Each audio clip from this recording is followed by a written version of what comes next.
नमस्कार, स्वागत है आपका हमारे चैनल युवा खबर में। चलिए शुरू करते हैं आज की ताजा बुलेटिन। जानेंगे सबसे पहले हम आज की हाईलाइट्स और खबरों को विस्तार से। उससे पहले जानेंगे उन लोगों के नाम जिन्होंने कमेंट कर बताया कि वो आखिरकार हमारे वीडियो को देख कहां से रहे। तो चलिए शुरू करते हैं, उनके नाम बताते हैं।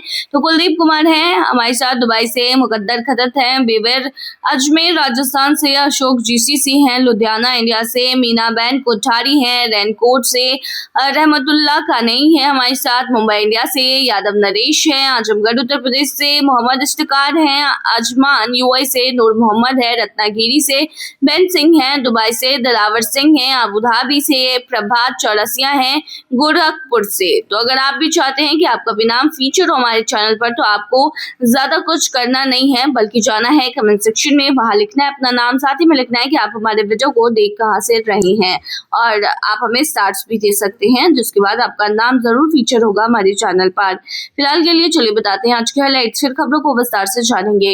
दुबई में सस्ता हुआ सोना, ज्वेलर्स की छूट से बड़ी खरीदारी। यूएई जाने वालों के लिए बड़ी अपडेट, पुलिस क्लियरेंस हुआ अनिवार्य। कुवैत में भारतीयों के लिए सऊदी ट्रांजिट वीजा सेवा अस्थायी रूप से बंद, यात्रियों को परेशानी। यूएई में 20 अप्रैल से फिर से शुरू होंगी स्कूलों की ऑफलाइन क्लासेस। दुबई का मशहूर बुर्ज अल अरब होटल 18 महीनों के लिए होगा बंद। और आखिर में जानेंगे क्या है आज के रियल रेट्स, क्या आज के गोल्ड रेट्स और क्या है आज के दरहम रेट्स। तो चलिए अब खबरों को विस्तार से बताते हैं। दुबई में सस्ता हुआ सोना, ज्वेलर्स की छूट से बढ़ी खरीदारी।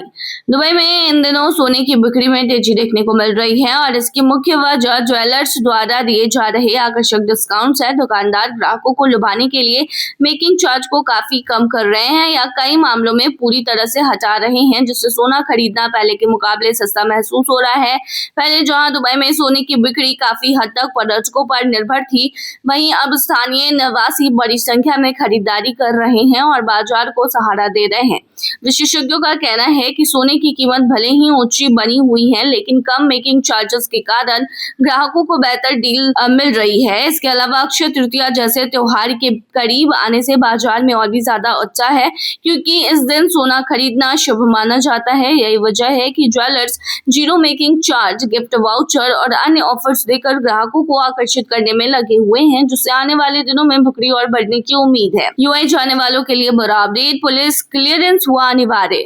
यूएई ने अप्रैल 2026 में नया वीजा नियम लागू किया है, जिसे आवेदकों को जानना बेहद जरूरी है। चयनित देशों के नागरिकों को अब रेजिडेंस वीजा के लिए आवेदन करते समय पुलिस क्लियरेंस सर्टिफिकेट जमा करना होगा, क्योंकि बैकग्राउंड चेक अब पहले से ज्यादा सख्त कर दिए गए हैं।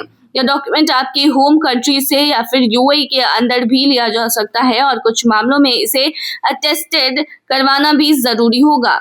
अगर यह जरूरी डॉक्यूमेंट जमा नहीं किया गया तो वीजा सीधे रिजेक्ट हो सकता है, इसीलिए यह आवेदन प्रक्रिया का एक बेहद अहम हिस्सा बन गया है। कुवैत में भारतीयों के लिए सऊदी ट्रांजिट वीजा सेवा अस्थायी रूप से बंद, यात्रियों को परेशानी।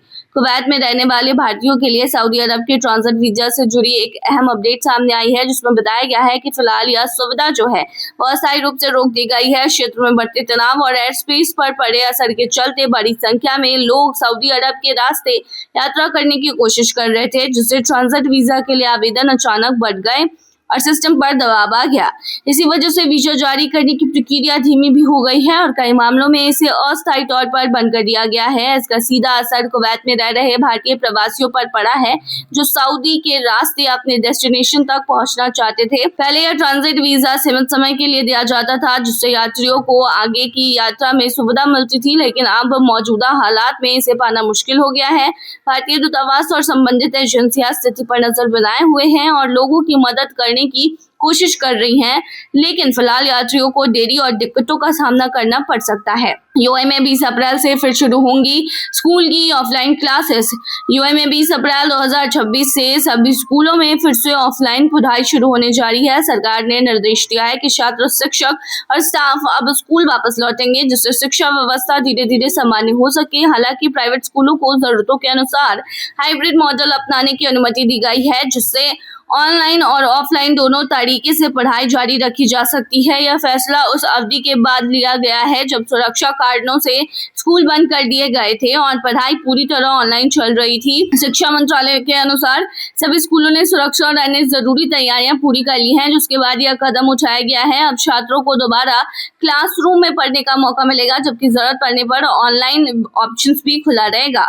दुबई का मशहूर बुर्ज अल अरब होटल 18 महीने के लिए होगा बंद। दुबई का मशहूर लग्जरी होटल बुर्ज अल अरब करीब 18 महीने के लिए बंद होने जा रहा है, जहां बड़े लेवल पर रेनोवेशन किया जाएगा। 1999 में खुलने के बाद यह पहली बार है जब होटल इतने लंबे समय तक बंद रहेगा। इस दौरान होटल के इंटीरियर और सुविधाओं को आधुनिक बनाया जाएगा, लेकिन इसकी पहचान और आइकॉनिक डिजाइन को बरकरार रखा जाएगा। रिपोर्ट्स के मुताबिक इस प्रोजेक्ट को प्रसिद्ध डिजाइनर ट्रिस्टन और लीड करेंगे।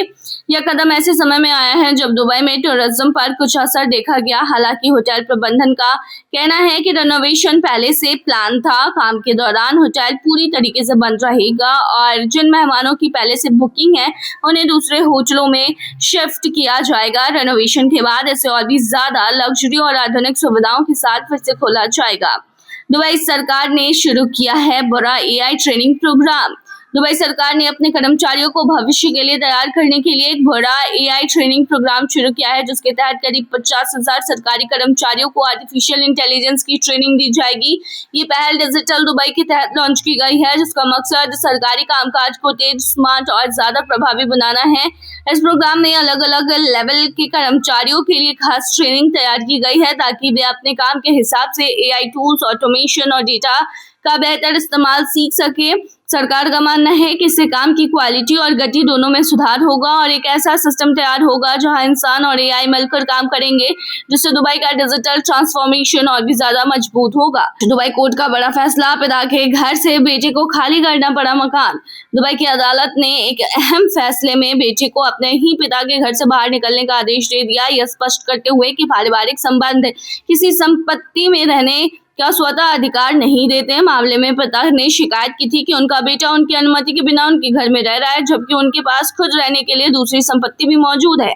सुनवाई के दौरान बेटे ने लंबे समय से घर में रहने का हवाला दिया, लेकिन कोर्ट ने इसे मानने से इनकार कर दिया और कहा कि संपत्ति का मालिक ही अंतिम अधिकार रखता है। अदालत ने बेटे को 2 महीने के भीतर घर खाली करने के निर्देश दिए हैं और कानूनी खर्च भी उसी को वहन करने होंगे। इस फैसले के साथ कोर्ट ने साफ कर दिया है कि मालिक की इच्छा के खिलाफ किसी भी व्यक्ति का रहना गैर कानूनी कब्जा माना जाएगा, चाहे वो परिवार का सदस्य ही क्यों ना हो। यूएई में टैबी को वॉलेट लाइसेंस अब BNPL में आगे बढ़कर देगा पूरी डिजिटल बैंकिंग सर्विसेज। यूएई ने फिनटेक कंपनी टैबी को नया वॉलेट लाइसेंस दे दिया है, जिससे अब कंपनी सिर्फ बाय नाउ पे लेटर सेवा तक सीमित नहीं रहेगी। इस लाइसेंस के बाद टैबी अपने यूजर्स को स्पेंडिंग अकाउंट्स, पेमेंट कार्ड और पैसे मैनेज करने जैसी सुविधाएं भी दे सकेंगी। बता दें यानी जब यह एक पूरी डिजिटल फाइनेंशियल सर्विसेज प्लेटफॉर्म बनने की दिशा में आगे बढ़ रही है। इस कदम से कंपनी को यूएई और पूरे GCC क्षेत्र में तेजी से विस्तार करने में मदद मिलेगी और ग्राहकों को एक ही ऐप से ज्यादा सुविधाएं मिलेंगी। यूएई में शांति के बीच मलयाली समुदाय ने मनाया विश्व सुरक्षा के लिए जताया धन्यवाद। बता दें यूएई में रहने वाले केरल के प्रवासियों ने इस साल विश्व का त्योहार खुशी से मनाया और सादगी के साथ मनाया। क्षेत्र में चल रही अनिश्चितताओं के बीच लोगों ने खास तौर पर इस बात के लिए आभार जताया है कि वे सुरक्षित माहौल में अपने परिवार और दोस्तों के साथ त्योहार मना पा रहे हैं। सुबह पारंपरिक विश्वकन्नी सजाकर दिन की शुरुआत की गई, जिसमें फल, फूल, अनाज और दीपक शामिल होते हैं और इसे शुभ माना जाता है। इसके बाद लोगों ने पारंपरिक सादगा का आनंद लिया, चाहे वह घर पर हो या रेस्टोरेंट में हो, जहां पहले से ही भारी भीड़ और बुकिंग देखने को मिली है। कई लोग कामकाजी दिन होने के बावजूद पारंपरिक कपड़ों में नजर आए और लंच टाइम ने त्योहार का जश्न मनाया। खास बात ये रही है कि अलग अलग धर्मों और समुदायों के लोग भी इस उत्सव में शामिल हुए, जिससे एकता और सांस्कृतिक जुड़ाव साफ नजर आया। कुल मिलाकर यूएई में मलयाली समुदाय ने विश्व को शांति, खुशी और कृतज्ञता के साथ मनाते हुए सुरक्षित जीवन के लिए देश को धन्यवाद दिया।